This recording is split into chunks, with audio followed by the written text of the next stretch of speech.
Structure of benzene is a very special part, very special topic you can say.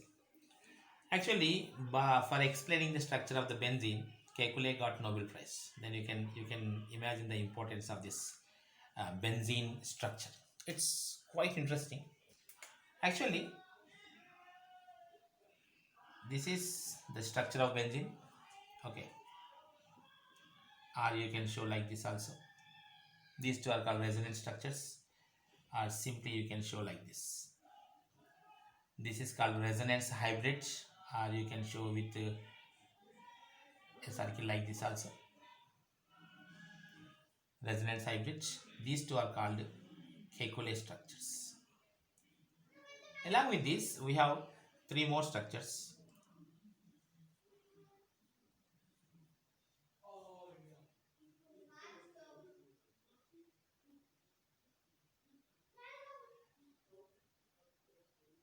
These structures are called Divan structures. Kekulé structures and Divan structures. Kekulé structures contribute up to 80% to the original structure. Divan structures contribute up to 20% to the original structure. Why should we go with these only?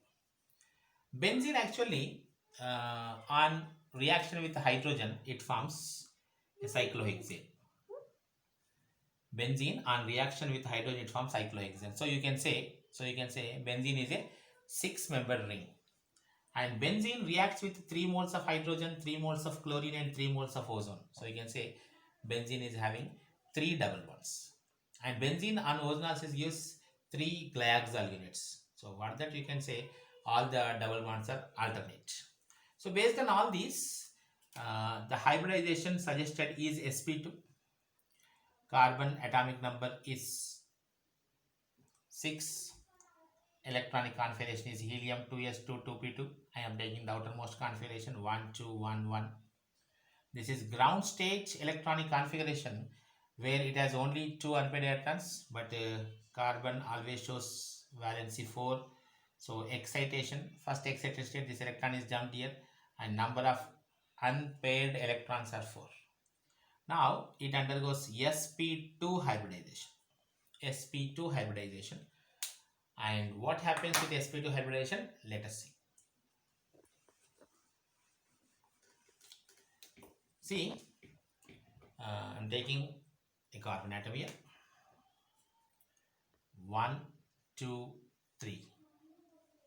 3 orbitals. Okay, now this is looking little bigger. Okay. Here I am taking one more carbon atom. 1, 2, 3.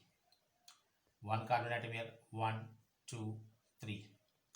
One carbon atom here. 1, 2, 3. One more carbon atom here. 1, 2, 3. This is the structure that we are getting.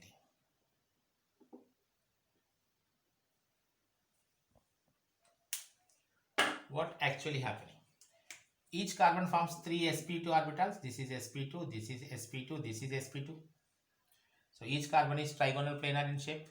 You can say sp2 sp2. So this overlapping is sigma sp2 sp2 overlapping. Like that, this is also sigma sp2 sp2. 6 overlappings are there. 1, 2, 3, 4, 5, and 6. Okay. So I am mentioning here. This is. Then all these are with 1 electron each, and they are going to join with 6 hydrogen atoms separately, and are going to form 6 bonds.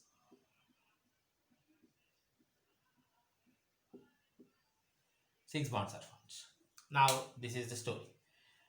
But sp2, after sp2 hybridization, each carbon is having one unpaired electron in the pure orbital, pure p orbital. Where is that pure p orbital? Now I'll show that pure p orbital in another diagram. You see. So this structure,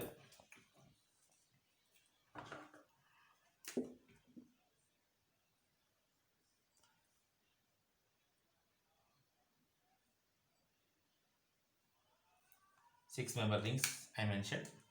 See, 1, 2, 3, 4, 5, 6. Each carbon is having one pure orbital. So whatever the orbitals I am drawing here, all these are the pure orbitals. which are having 1 electron in all these orbitals. I'm just giving numberings for our easy identification. 1, 2, 3, 4, 5, 6. 1, 2, 3, 4, 5, 6. We know that when the orbitals are adjacent, when the orbitals are present on adjacent atoms, there is a possibility of overlapping. If sigma bond is already there, there is a possibility of getting pi bonding.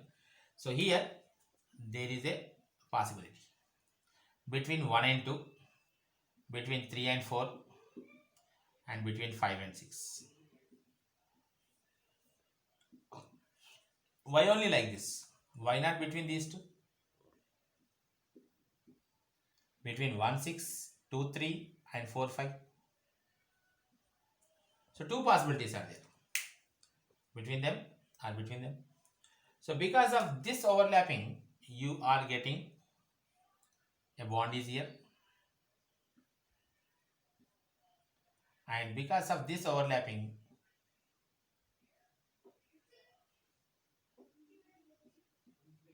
you are getting a structure like this. So both structures are possible. What is the proof? Actually, carbon-carbon single bond distance is 1.54 angstrom in general. Carbon-carbon double bond distance is 1.34 angstrom. But in benzene, all bonds are 1.39 angstrom. 1.39 is intermediate of double and single. So you can say double and single bonds are not fixed. The double bonds are not fixed at one place.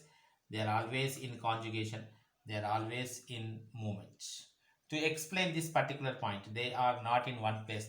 Particularly to explain this point, Kekulé got Nobel Prize. That is all because of his dream. Okay, that is very popularly known as Kekulé's dream. Okay, Kekulé's dream. The Kekulé's dream was very simple. Okay, when he was thinking about this one night, in his dreams he got a snake which is trying to catch its tail by its mouth. Okay, now this is the snake. Okay, now it is trying to catch its tail. This is the tail, and when this part came up to here, this tail is also its own body part only. So this is moving little back. So it is coming little more. It is going back. It is moving a little fast. It is also going the same fast. So finally, it is looking like this. And this was his idea. These bonds are also very similar to this. They are not fixed at one place. They are not fixed at one place. They are always in rotation. They are always in movement. So finally, he gave the structure like this.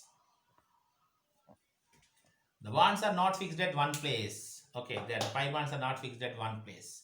And for this, Kekulé got Nobel Prize, and this is going to be a wonderful theory in this organic chemistry. So this is about benzene.